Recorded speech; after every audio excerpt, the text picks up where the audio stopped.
Hello, my name is Jesse Edmonds. I'm going to be showing you this free software called Vectr. It's spelled kind of weird. It's Vectr. And I didn't really prepare this tutorial, so this is kind of me going off the cuff, and it's a little rough. But I'm going to be showing you basically my workflow on how I create vector stuff using this software. It's a awesome piece of software. It's probably my one of my favorite tools that I have. And I'm making this video mostly for my friends to show them how to use this. Anyways, um, this is the interface. This main part right here is the canvas. It's basically where, of course, you draw everything. This left side is the layers and the pages, and your tools, your toolbar. Um, when you look at it, you kind of don't see a lot of tools. And when I first looked at the software, I thought it was really simple. But basically, once you start using it, you'll realize you don't need a plethora of tools in order to make really good art or really good stuff happen. It's you'll see. Just bear with me. Over here on the right side, this is your properties and also your export. So when you, let's say, lay down ellipse, there you go. Everything's gonna pop up. You got your background, the border of the ellipse. You can also do like shadows, inner shadow, and then the opacity. The opacity is basically what makes it see-through or seeable, that sort of thing. Um, and then you would export. I'm kind of getting ahead of myself here, so let's get back to the tutorial uh, main part, and that's show you how to use it. And so, w- as you can see, what makes this program really fun to use is I have this ellipse here, and when you double click on it, that's when the magic happens. You add points and you can manipulate the points. And that's pretty much all there is to it. But as I'm going to show you, you can do a lot with that. And I'll kind of touch on the tools and everything and the properties as I make this piece. So here we go. I'm going to basically import picture because that's what we're doing. uh, this picture right here is made by Tessa Gonzalez. And if you want to check that out, you can go to Tessa, Tessa Gonzalez, GONZALEZ.com. Uh, she is an awesome illustrator, and I'm using her piece without her consent, even though I have contacted her for this tutorial. We will see. I'm just gonna roll with it. So here we go.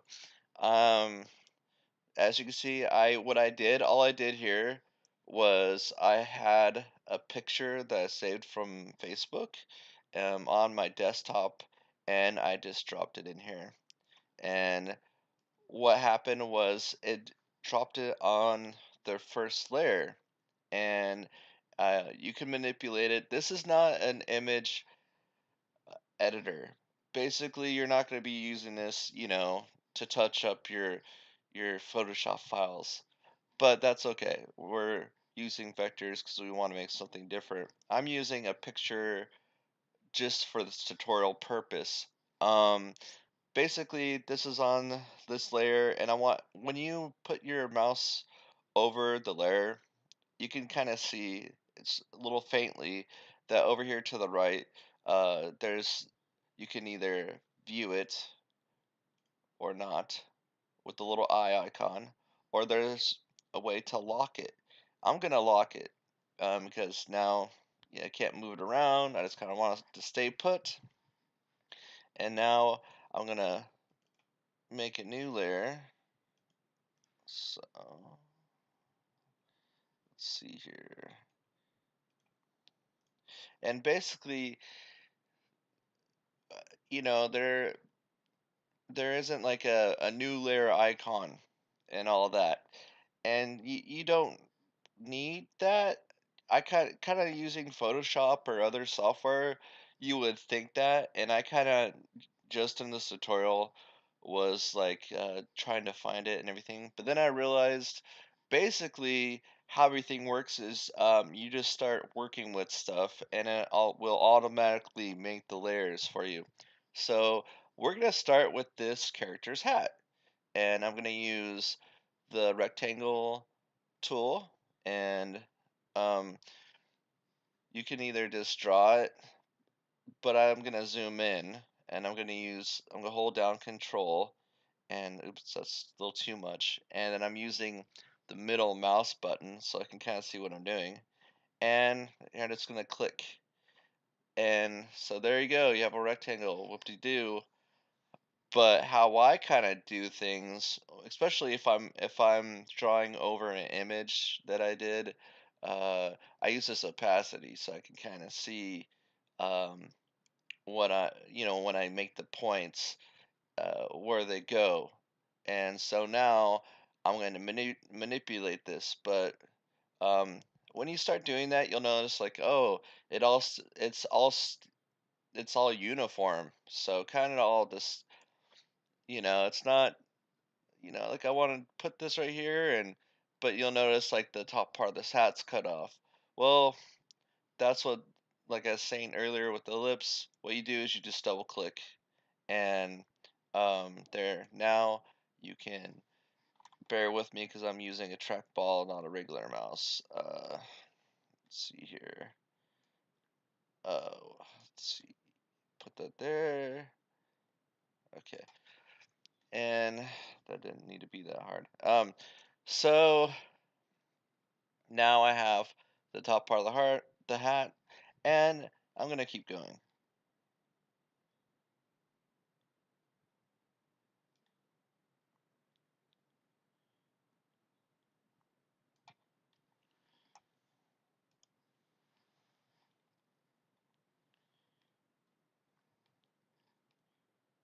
Uh,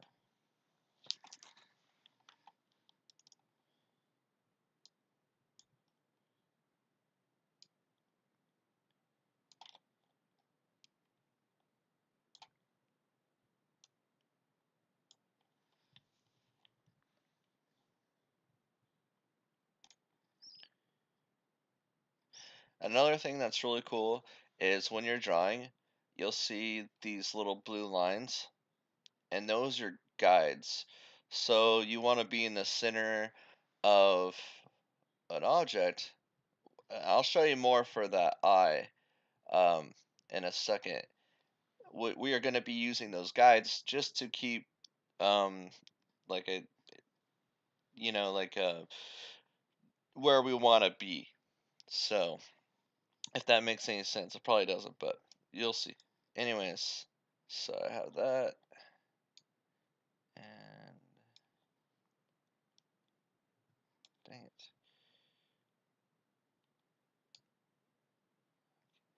It's kind of telling me to up at the top, so it kind of helps me out and reference with any other objects around it. So then I'm gonna double click here and add a point.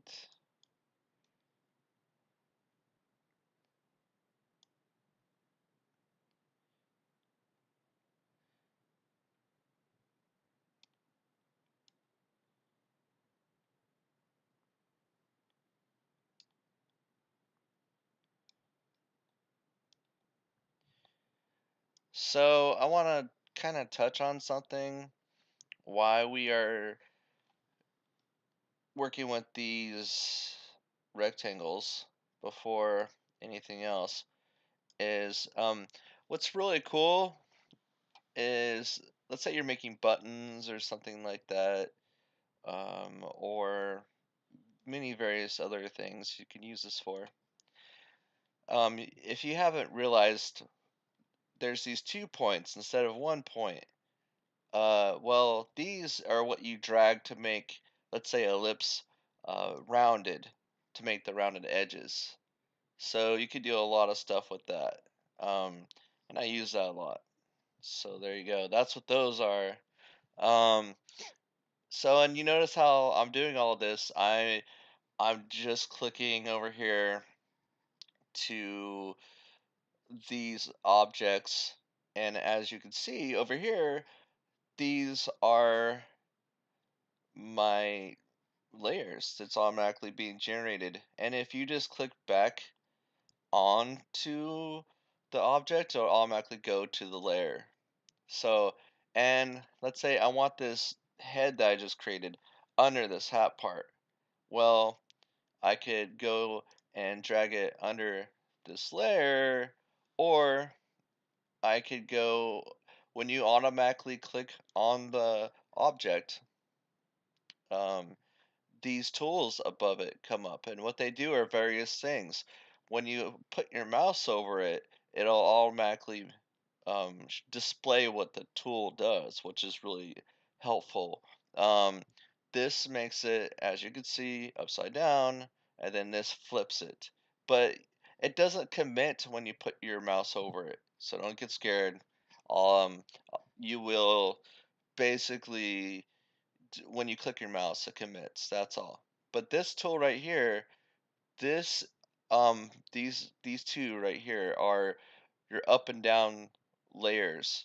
So that's how you're gonna move up and down layers. So we're gonna go under that layer. So now uh it's under this hat part. You can't really see it because of the opacity, and but I'll show you more as we go along. Right now, I need to start concentrating on moving along in the tutorial. We're gonna make this eye, and how we're gonna do that is, as you guessed, ellipse tool. I'm just gonna put it here, kind of rough it out again here with the opacity, and it's kind of hard to see. Let's say you're just concentrating on the eye like this, and um, this rectangle is in the way. So just click here on the little eye and just make it go away, or not visible at the moment. So here we go, bam, there's eye. I'll make a iris. There we go.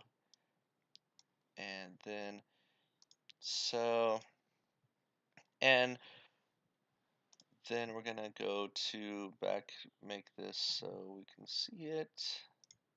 Oops, it's up here probably.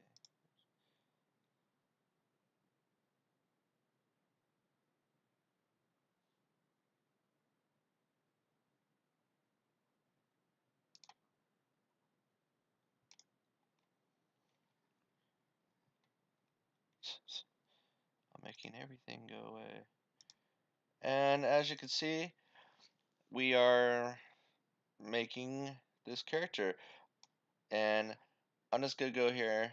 And what I did was I cl clicked down on everything, and I'm just gonna turn the opacity up. So another thing that you could do, let's say uh, that you want to, let's say, move the character or whatever, you can click on everything, right click, and you can make it a group. It's not complicated. Basically, now when you click on it, everything is a group, so you can move it really easy.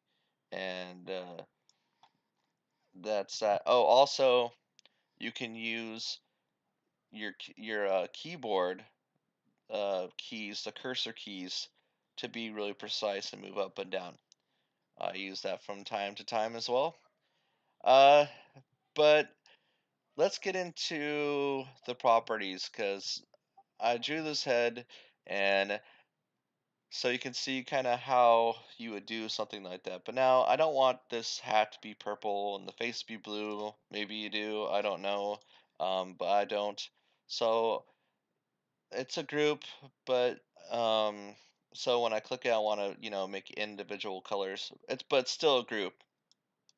So, but basically, kind of how the software works. Now I just have to double click, and I'm back to my original um, mode and everything. So here is the hat part. Over here on the right side is the background and the border and shadow and insert, like I said earlier. But right here, we're going to concentrate on the background. And so I'm going to click here, and this is how you navigate through colors. Um, as it's pretty standard. Most software kind of either has like a color wheel or swatches or other stuff like that. This is pretty cool. Actually, I find this pretty nice to be able to just, go up and down the colors and all that and kind of get the different type of tones, darks and lights. It's a lot easier for me. Anyways, but I want to get that hat that Tessa used for this piece that she made. So basically, I'm going to use the eyedropper. And as you see, what's really cool, it's it kind of tells you it kind of shows you kind of like the magnifying glass, so you can get that exact color and everything that you want. So bam, now it's the exact color. And so now I'm gonna do the same thing with this color here. It's a little bit darker. So, and then this over here, go over here, and there's that. So then, bam. Then we just need the iris,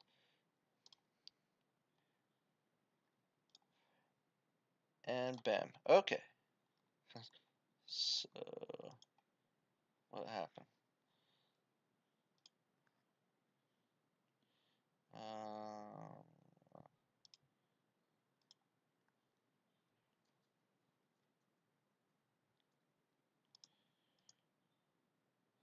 I don't know what I did. It's what I did was I just I guess I put this on a different layer. So stuff's getting all out of hand. Let's put it over here and put this over here. And you can see how it's behind there. And now all I have to do is just go up the layers. So now it's on top. So okay. This oh yeah, I'll put it back. There we go. Come on now. I want to move this eye over here. So, basically, I'm gonna select the first object, and then I'm gonna hold down Shift, and I'm gonna select the other object. So now, what the heck? That should have worked. Okay. So because earlier, I'm having grouping issues, which is not a big deal. I right click here and I just ungroup it. So everything's totally fine. Now for this thing over here, um, uh, these ellipses, I can go over here and hold down Shift and select these guys and move them over here, or group these guys so that I can easily move it. What the heck? It does not want to work. Oh, here's the group. Okay. Now, okay. I'm just gonna move it over here. Um, of course, like I said, not a perfect prepared tutorial, but you just gotta work when you have little issues and stuff like that. You just gotta work with it. So whatever. Um, let's just say, okay. I'm just gonna ungroup these guys here so that everything's back, and this hat is off. So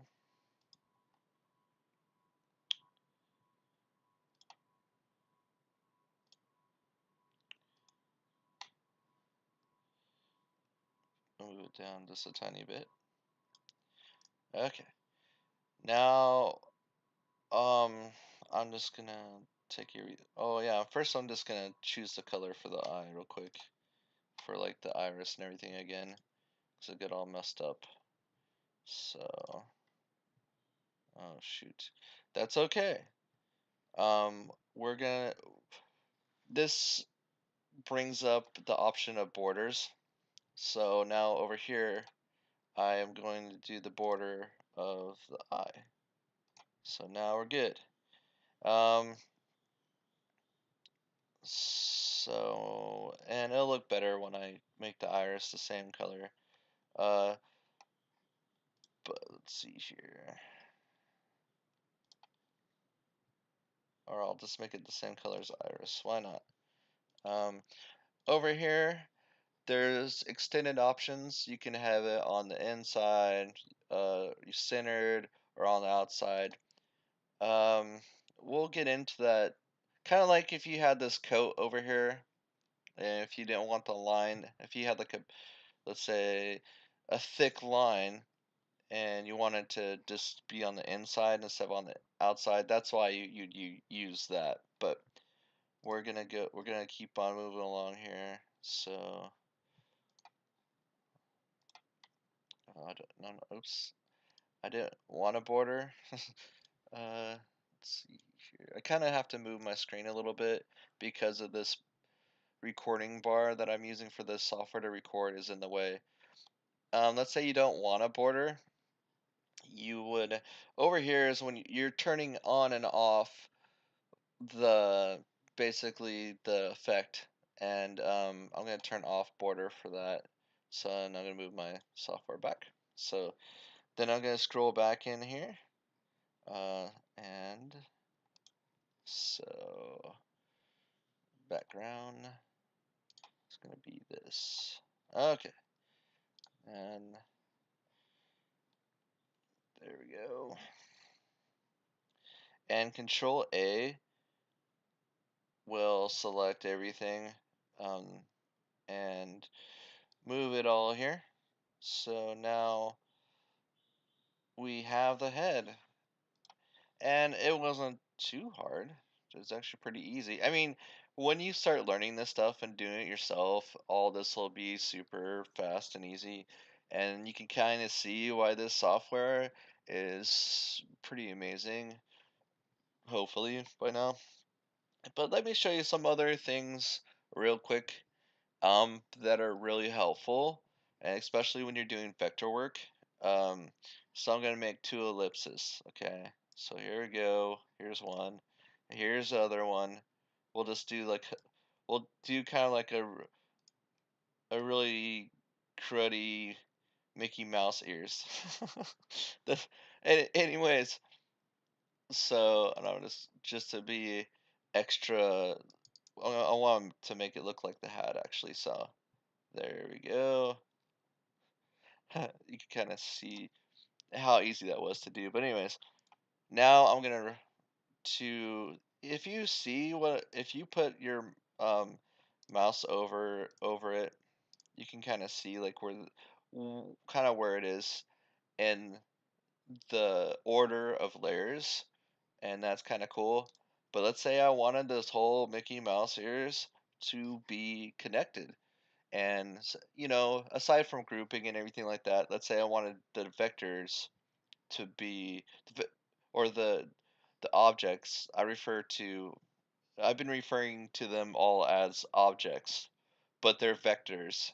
And what vectors are, aside from just being mathematical equations of points in space, um, we're using a two-dimensional array, is that mathematically all this is being drawn, and so it's not pixels. That's why it looks so clean, is and because it's not being represented by a pixel. It's being represented by uh, math equations. So you could literally resize it to like a billboard, or a big poster, and not lose the quality of what is called rasterization. Rasterization is basically, I think, I could be wrong, is like it's the pixel ratio.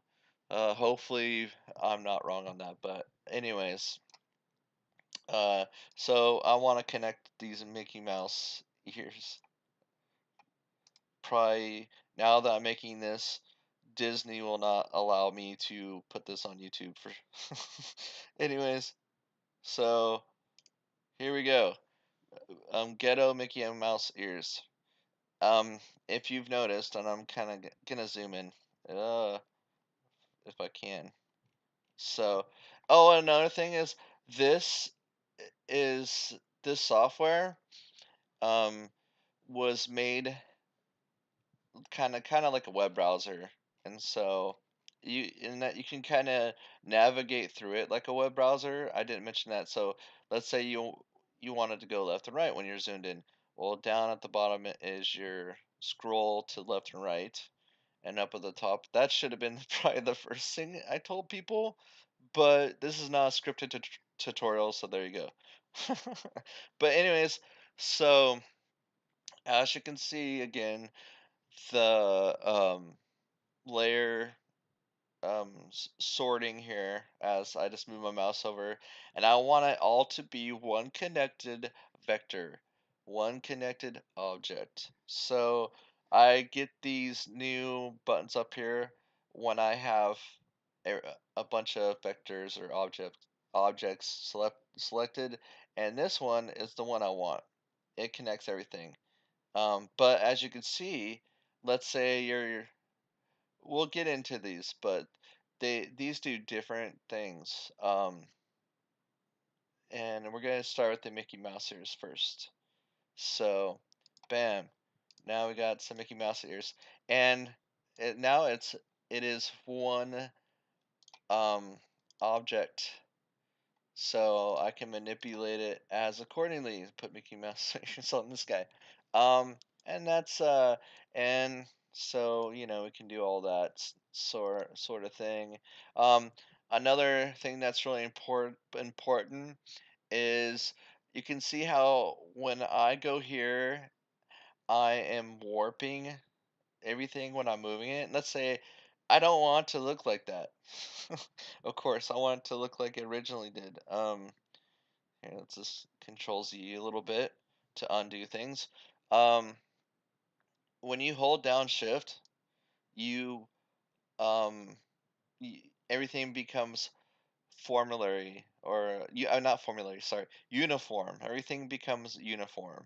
So basically, now you can you know resize things, or squish things down or whatever, and they stay like they were originally intended.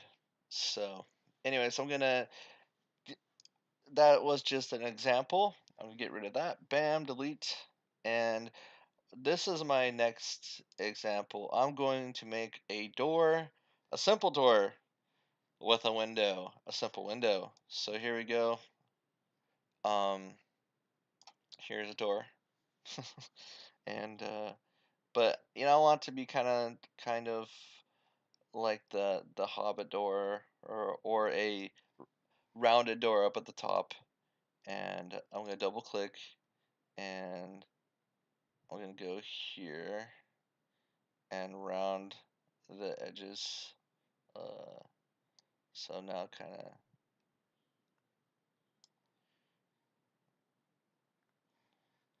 what I should have done is click here.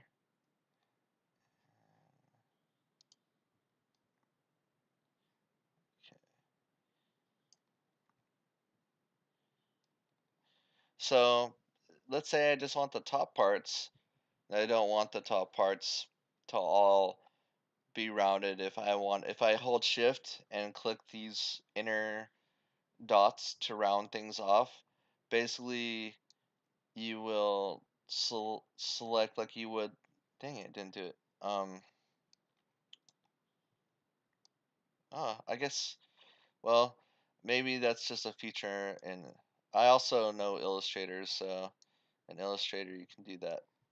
But anyways, I don't mind. This is what 2 seconds more time.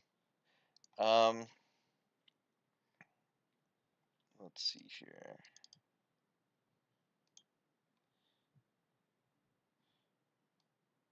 Okay, that's you can kind of tell, you can kind of eyeball it that these are not exact, but I'm just trying. This is just to display a point.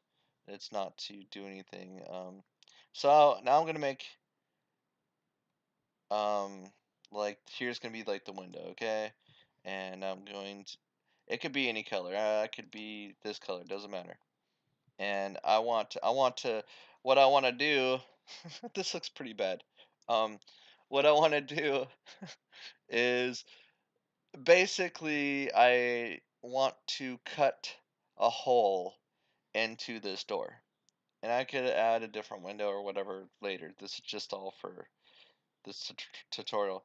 So I will select these two things. And how I do that is I click on one and then I hold down control and select the second one. Dang it.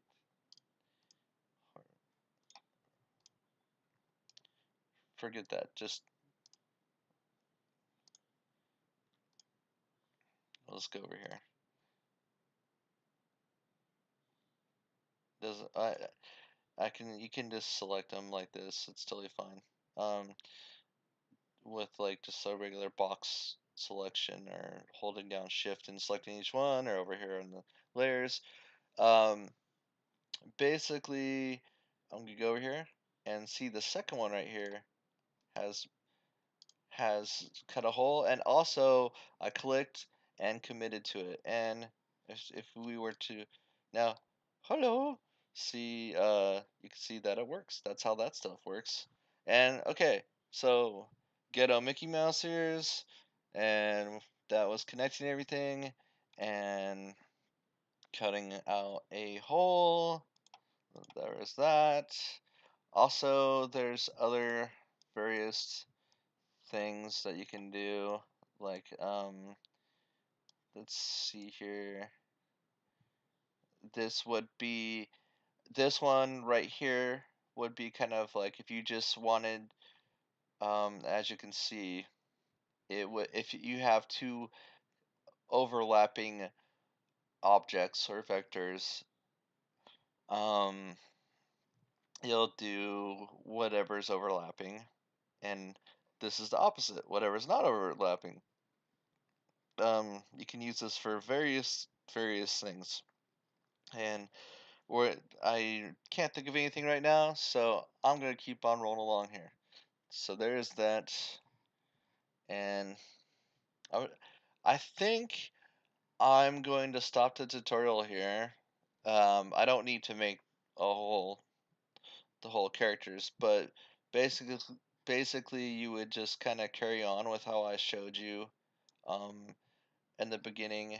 Um, right now, I would click. Let's say I want to do like the coat. I would click here, and I would just use this to go under, and I'd click until I found under it. So there's that, and then double click, and then move this over here. Here, I probably should see what I'm doing. So let's see, maybe, oops, Control Z, don't need that point. Oh yeah, click here. So now I have that. Oh, this, I forgot to tell everyone, there's So you have a point, and see how I made that point, and earlier when I made the head, I it was kind of just like really straight, like what's the word I'm looking for? Basically, yeah, just really straight. I want a curve. I want a curve on this, so to make this coat, as you can see, it's kind of curved, so it's not a box as much. So I'm going to double click on the point, and that's one of the beauties of using vectors is now you have a curve. A curve is um, it's a Benzer curve or Benzier curve. You can if you have any more questions, you can ask me about that. But is actually invented by a guy, and it's a method of manipulating vectors by adding two more points on the outside of a point. So here's let's look at this. There's the initial point. We'll call that one B. So here's the initial point B. Um, here's the initial point. Oh wait, here's the initial point B, and then we'll call these other 2 points A and C. And this is the A side. There you go. When you move it, it will manipulate the A side, and on the C side, will manipulate the C side with the C. The reason why I'm kind of doing it like that, so bear with me. Um, Also, when you let's go back to A.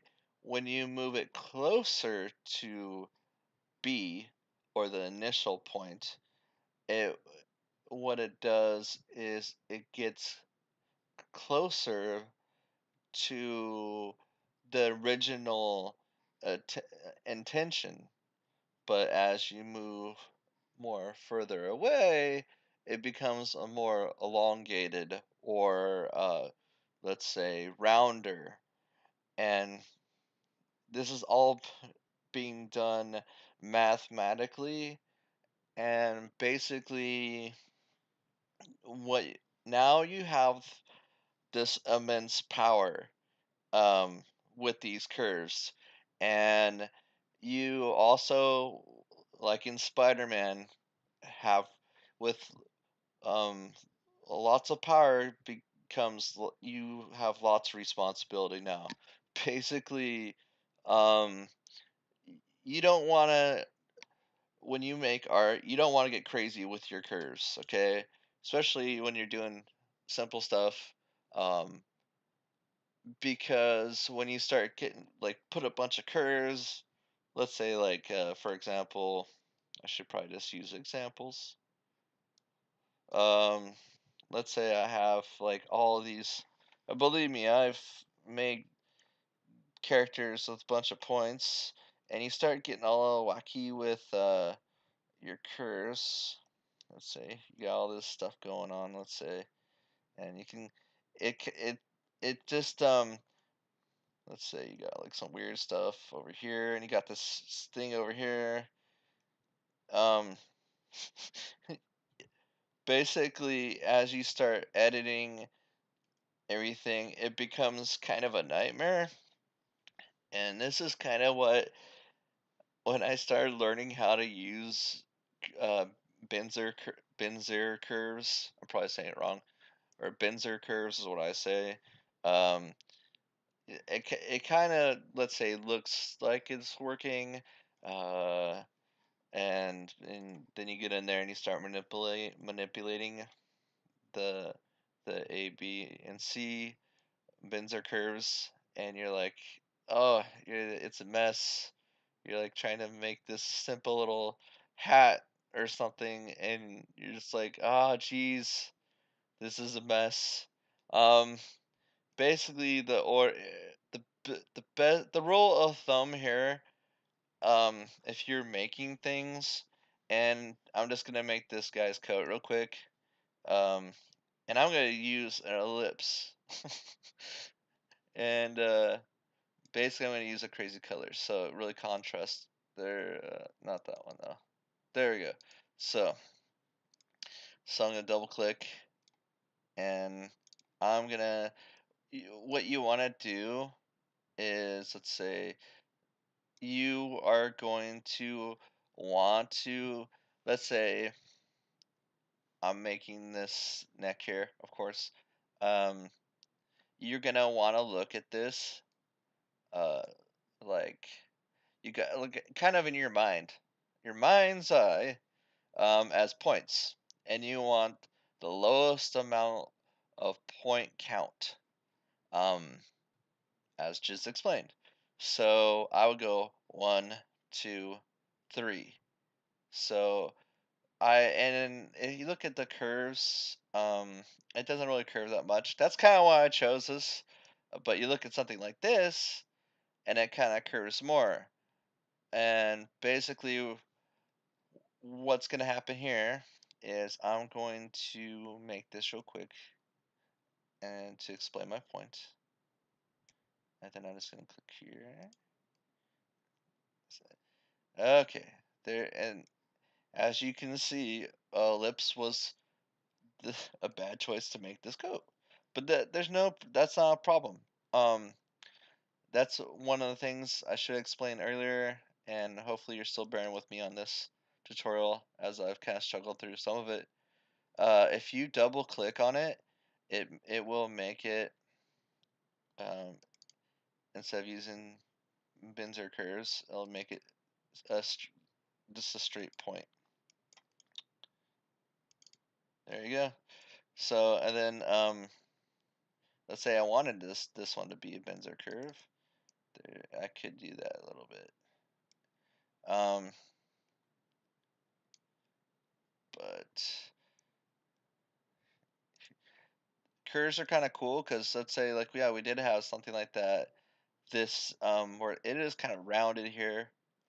Um, I could just click here and kind of if I had something rounded like that coat and kind of make it with the whole deal here when you're doing illustration to what I've seen is you want to use the least amount of points and in your vector or your object and anyways so that's how I did that and then for this basically this is to make this hat this is how I'd go about that. I would go here and I would kind of make the hat like this.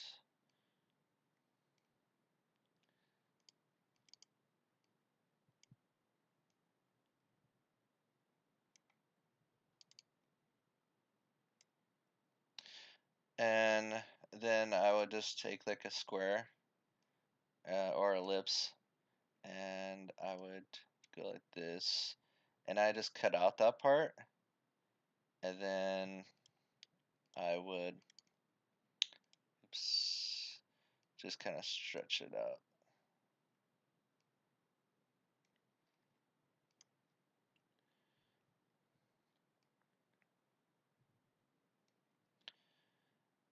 And there's probably like easier ways to go about doing this stuff and I'm just kind of mostly just doing this all for the tutorial and trying to show people that um, the things you could do with this software is pretty cool. Um, there's that. So I'm gonna leave it there. I think that I've kind of covered. Oh yeah, most of it. Over here, there's the pen tool, and that's kind of goes like this. And when you so it's what it's doing is it's just drawing the border, but you can fill in the background. And like, yeah, that would probably, like, I could use the pen tool to make like the leg if I wanted to. Like, so, go here, go here, go here, go here, bam, and connect. And it can do, I can go about it that way. One second here.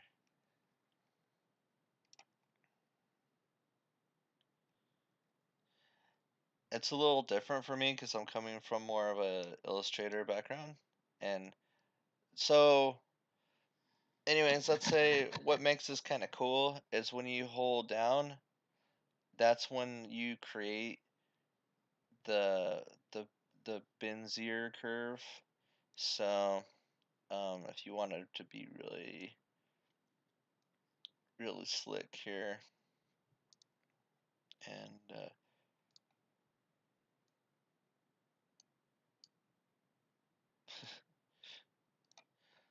you know, it's pretty handy. I use the pen tool a lot myself. Um, it, but I would take a little more time and detail and probably be zoomed in to do something like that myself. Uh, then there is the draw tool, and it kind of draws like I'm using my mouse here. And what it's doing is it's all doing it mathematically. That's why it kind of looks like that. It doesn't look like your typical. Well, I mean, it's really good for drawing it typical, but it's not like gonna be like perfectly drawn. I mean, if I had a tablet, I could probably make it look really good on me. But basically, it's doing it all mathematically.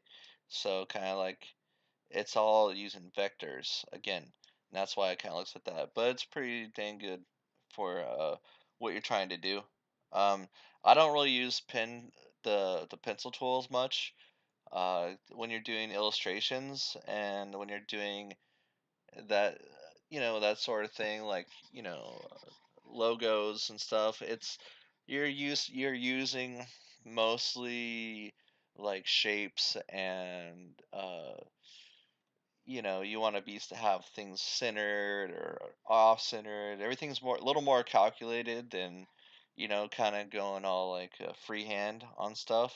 It depends though. I mean, whatever floats your boat. So uh the other thing is like text, and we all know what text is. I mean, this has still got a pretty good amount of text options and stuff, and you can do a lot with text. It's not as like super detailed as something like Illustrator. This is a free program. It still is pretty amazing for what it does. Um, and then this right here is you can upload an image, like I did. That instead of just dragging it in here, you can just go here and upload the image, and that's what that little uploader thing is. Uh, this right here are just it's just a it's drop down or not drop down, it's a drop out of just more stuff to play with, just more like predefined objects, um, and basically pages is just you can add another page. Let's say you're doing like a children's book or something crazily ambitious like that. This would be your pages, and this is your layouts. So we're gonna go over here and we are gonna go to what? Oh yeah, what makes this program super cool is let's say like maybe it's over here. Okay, I kind of had to move my software a little bit because of the recording. other recording software I'm using. Anyways, let's say um you want to go to let's go to export. Oh yeah, also in the properties over here is like snapping, grid, and there's none. But you can like literally get really detailed. You can make a grid, and you can go through and snap things. Which when you automatically draw like a box or something would snap it on there. And this is your file settings. For me, I use pixels. But let's say you're like building other things, you can use different methods of measurements. And over here is when you export it, which I'm not going to. This is that's not gonna happen. Um, you want to show everybody, and you can either go to the page, and that's like the whole thing, or you can go to the selection. And let's say like I had just a hat selected, and I just wanted just a hat. Let's say for like a game asset or something like that, then I could just go for that selection. And this is how big it's gonna be. 64 by 64 pixels is relatively small. Um, that's what how big this is right now. You can change that and make as big as you want. Um, but this is what I need to explain to you is this SVG is it's kind of like a it's like the vector. It's more mathematically drawn graphics. It's like basically, and that's it's like this a file format that the internet's starting to adopt more, and basically you have more manipulation and properties, um, and it's starting to catch on more, but it's just the properties are kind of embedded in the file more, and then that's basically what it is. It's just like the properties to manipulate the image are embedded inside of it, and so that's why when you'll see a SVG like on like a website, it'll be like really crisp and clear because it's being represented kind of like the software represents, drawing all of it. That's why it looks so good. Anyways, you need to know that it's kind of important. But then there's the typical ping, PNG, and ping is very important, especially if you're making like video games or website graphics, because the fact is it has um, an alpha channel. What an alpha channel is like, see this stuff right here, this kind of like see-through mesh or checkerboard. That's basically that's just a representation of emptiness, uh, the ether, nothing, uh, and the ping has that channel, has layers, so it has the nothingness representation. I think that's kind of diving deep into it, but basically what it means is you can have it like it doesn't have a background. It doesn't have a background, so if you have like a button, or if you have like a hat, unless you want to be like a game asset, uh, uh, you would use ping as your file format. So then it wouldn't have like the background. I know a lot of people know this, but some people don't, so that's why I'm explaining it. And then there's your JPEG, and JPEG um, is basically just your regular run-of-the-mill JPEG file. You know what that is. I don't need to explain it. Um, and then you can put it on your Facebook or your Twitter, or you can print it. But in order to get it to your computer, as let's say, this regular, like your desktop, you would download it. It's like you're downloading it to your computer, and then which instead of save. But I mean, there's a reason why they're doing that. Um, it's a lot more to that. So there's your export. But one other thing I want to say is new file is you click new and you have a new file. But let's say I'm gonna make this all big again. You I'm gonna open this up. Let's see here.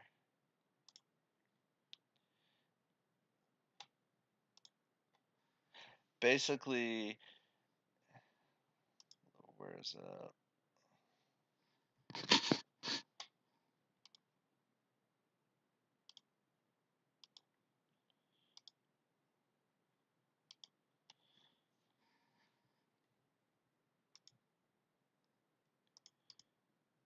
maybe it's still early for me. Let's see here.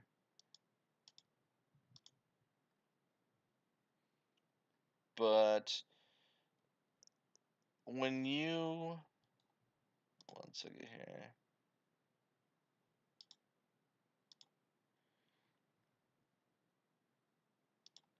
Okay, you can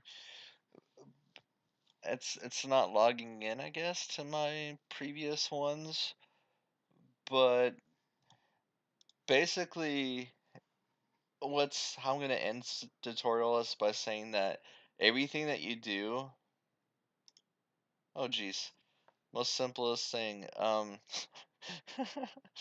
So I'm gonna let's go back for a second. What I'm trying to explain to you is saving.